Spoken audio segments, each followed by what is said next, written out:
Room റെഡിയാക്കുന്നതിൻ്റെ ഇടയ്ക്കാണ് ഈ ഒരു അതിഥിനെ.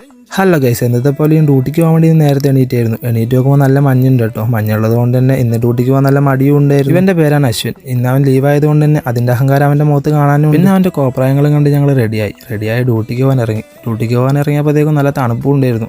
പിന്നെ ഒന്നും നോക്കില്ല, നേരെ ഡ്യൂട്ടിക്ക് ഇറങ്ങി. ഞങ്ങളൊന്നും നോക്കില്ല, നേരെ പോയി പഞ്ച് ചെയ്ത് കഴിഞ്ഞപ്പോഴാണ് ഓർത്ത് ഇന്ന് കുറച്ച് നേരത്തെ ആണല്ലോ. പിന്നെ ഞങ്ങൾ അവിടെ നേരെ കഫ്റ്റീരിയയിലേക്ക് പോയി. കഫ്റ്റീരിയയിൽ എത്തിയപ്പോഴേക്കും എൻ്റെ മൂഡ് പോയി. കാരണം എന്താ വെച്ചാൽ എനിക്ക് ഇഡ്ഡലി ഒട്ടും ഇഷ്ടമല്ല. 3 എടുത്തിട്ട് 2 മാത്രമേ ഞാൻ കഴിച്ചുള്ളൂ. അങ്ങനെ ബ്രേക്ക്ഫാസ്റ്റും കഴിച്ച് ഞങ്ങൾ നേരെ റൂം സൈഡിലേക്ക് പോയി. ഇന്ന് റൂം റെഡിയാക്കാണ്ടായിരുന്നു, അതുകൊണ്ട് നേരെ റൂമിലേക്ക്. അങ്ങനെ റൂമിൽ പോയി നോക്കുമ്പോൾ റൂമൊക്കെ ഓൾമോസ്റ്റ് റെഡിയാണ്. പിന്നെ ചെറിയ പണികൾ ഉണ്ടായിരുന്നു. ഇതേപോലെ തന്നെ വേറെ കുറേ റൂമും ഞങ്ങൾക്ക് റെഡിയാക്കാണ്ടായിരുന്നു. അങ്ങനെ റൂം റെഡിയാക്കുന്നതിൻ്റെ ഇടയ്ക്കാണ് ഈ ഒരു അതിഥിനെ കാണുന്നത്. ഡാമിലേക്ക് വെള്ളം കുടിക്കാൻ വന്നൊരു മയിലിനാണ് കേട്ടോ നിങ്ങളിപ്പോൾ കാണുന്നത്. അങ്ങനെ അതും കഴിഞ്ഞ് ഞങ്ങൾ നേരെ ലഞ്ച് കഴിക്കാൻ പോയി നോക്കുമ്പോൾ ഇന്ന് മീൻകറിയും മോരുകറിയാണ്. ഞാൻ മോരുകറി കഴിക്കാത്തതുകൊണ്ട് തന്നെ മീൻകറി മാത്രമേ എടുത്തുള്ളൂ. അങ്ങനെ ഫുഡ് കഴിച്ച് കഴിഞ്ഞപ്പോഴേക്കും ഞങ്ങൾക്ക് കുറച്ച് റൂമും കൂടെ ക്ലീൻ ചെയ്യാനുണ്ടായിരുന്നു. നമ്മളെ ചക്കന്മാരൊക്കെ റൂം ക്ലീൻ ചെയ്യുന്നതിൻ്റെ തിരക്കിലാണ്. അങ്ങനെ ഇന്നത്തെ ഡ്യൂട്ടിയായി ഞങ്ങൾ നേരെ തിരിച്ച് റൂമിലേക്ക് പോവാണ്. അപ്പോൾ ഇന്നത്തെ വീഡിയോ ഇത്രയുള്ളൂ. വീഡിയോ ഇഷ്ടപ്പെട്ട ലൈക്ക് ചെയ്യാൻ മറക്കരുത്. അടുത്തൊരു വീഡിയോയിൽ കാണുന്നവരെ ബൈ.